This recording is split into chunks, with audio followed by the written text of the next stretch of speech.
There are stunning new criminal allegations from the RCMP tonight that reach right into the Prime Minister's office. In court documents made public today, the Mounties allege the Prime Minister's former Chief of Staff, Nigel Wright, broke the law. The allegations, which have not been proven in court, are all connected to that $90,000 payment to Mike Duffy. And Duffy isn't spared either. In the documents, the RCMP says it has reasonable grounds to believe that both Wright and Duffy committed bribery, fraud, and breach of trust. The Mounties make clear for the first time that they believe the Prime Minister's office was more deeply involved in the Wright-Duffy deal than previously alleged, and that the PMO, in turn, set out to have the Senate report into Duffy's expenses changed. It doesn't end there. Our coverage begins tonight with our senior correspondent, Terry Malefsky, who's in Ottawa. Terry. Well, Peter, this affidavit is a serious blow to the government, but not a fatal one. It does allege that the Prime Minister's office plotted to bribe Senator Mike Duffy to protect his seat, pay his bills, and mislead Canadians about it. But it does not say the Prime Minister knew those details. Can he tell Canadians what he knew? Sole responsibility for these actions rests with Mr. Wright and with Mr. Duffy. In another grilling by Tom Mulcair, Stephen Harper insisted he's in the clear.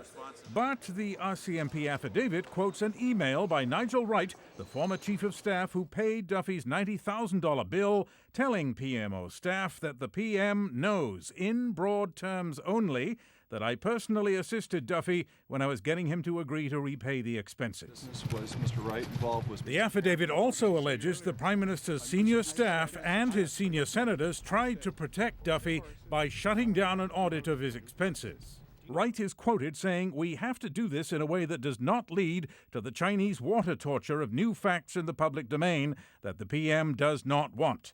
In another email, as the deal was being negotiated by Harper's lawyer and Duffy's lawyer, Wright says, "I do want to speak to the PM before everything is considered final." Then, 1 hour later, he says, "We are good to go from the PM." What did the Prime Minister approve during that hour? The investigator says he is not aware of any evidence that the Prime Minister was involved in the repayment or reimbursement of money to Senator Duffy or his lawyer. Good to go with what? Good to go with Mr. Duffy repaying his own expenses. Still, the RCMP's affidavit alleges a crime. It says Wright bribed Duffy, and Duffy accepted the bribe to do what the PMO wanted, pay the money and keep quiet about it. Therefore, it says both have committed bribery, frauds on the government, and breach of trust.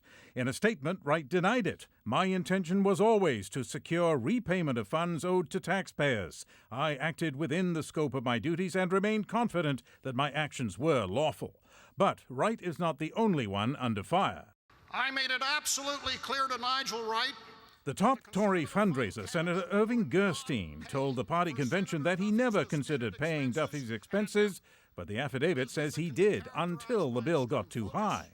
So why is Senator Irving Gerstein a member of the Conservative caucus? In fact, why is he even a senator at all?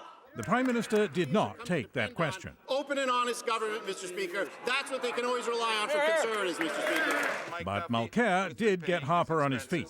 Did the Prime Minister ask Nigel Wright what personal assistance he had given to Mike Duffy? Yes or no? He did not tell the Prime Minister of his eventual personal decision to pay the $90,000 to Senator Duffy. He keeps avoiding the clear question as to whether or not he knew. The Right Honourable Prime Minister. Mr. Speaker, it is in black and white that I did not know. Maybe. What the affidavit says is, quote, "The details of what Wright discussed with the Prime Minister are not contained in the emails. I have seen no evidence to suggest the Prime Minister was involved in the minutiae of those matters."